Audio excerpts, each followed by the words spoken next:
여러분 안녕하세요. 닥터망고 이종현입니다. 오늘은 엉덩이 밑살에 대해서 한번 살펴볼 건데요. 많은 분들이 엉덩이 밑살, 속칭 엉밑살 때문에 고민하시는데요. 이게 특히 그렇게 많이 뚱뚱하지 않으신 분들이 보통 허벅지 지방흡입을 할 때 엉밑살을 완전히 많이 빼달라고 요청하시는 경우가 있습니다. 이 엉밑살이 다른 부위와 다른 점이 하나 있는데요. 허벅지 다른 부위 같은 경우에는 지방을 충분히 많이만 뽑아주게 되면 예쁜 라인이 나오는데요. 이 엉밑살은 지방을 너무 많이 뽑아도 예쁘지 않은 라인이 만들어질 수 있다는 점이 중요합니다. 엉밑살을 그러면은 어느 정도 뽑아야 되느냐? 이거는 기존의 엉밑살 지방이 얼마나 있고 엉덩이가 얼마나 처졌고 어느 정도 심하게 처졌는가, 그리고 허벅지 모양이 전체적으로 어떤 모양인가에 따라서 신중하게 결정을 해야 됩니다. 엉밑살을 만약에 어설프게 뽑게 되면 여러 안 좋은 점이 생기는데요. 첫 번째는 특히 지나치게 지방을 많이 뽑았을 경우 엉덩이와 허벅지의 경계가 너무 뚜렷해지면서 엉덩이가 처지게 됩니다. 이 모델 같은 분은 힙이 아주 예쁘게 이제 생긴 모델인데요.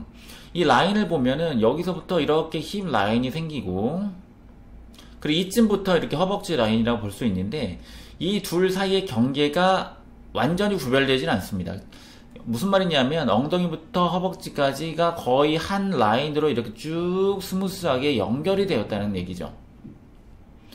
그런데 만약에 과도하게 엉밑살을 흡입했을 경우에는 이 엉밑살이 이렇게 됩니다.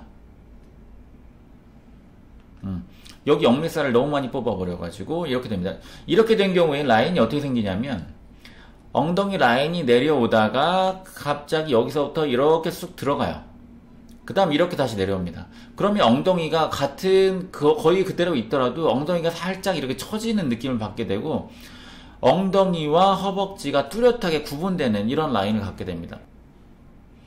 이렇게 되면 아까 힙업이 되고 좀 탄력 있는 탄탄한 몸매에서 힙이 축 처진 이런 미적으로 좀 아름답지 못한 몸매가 되는 것입니다.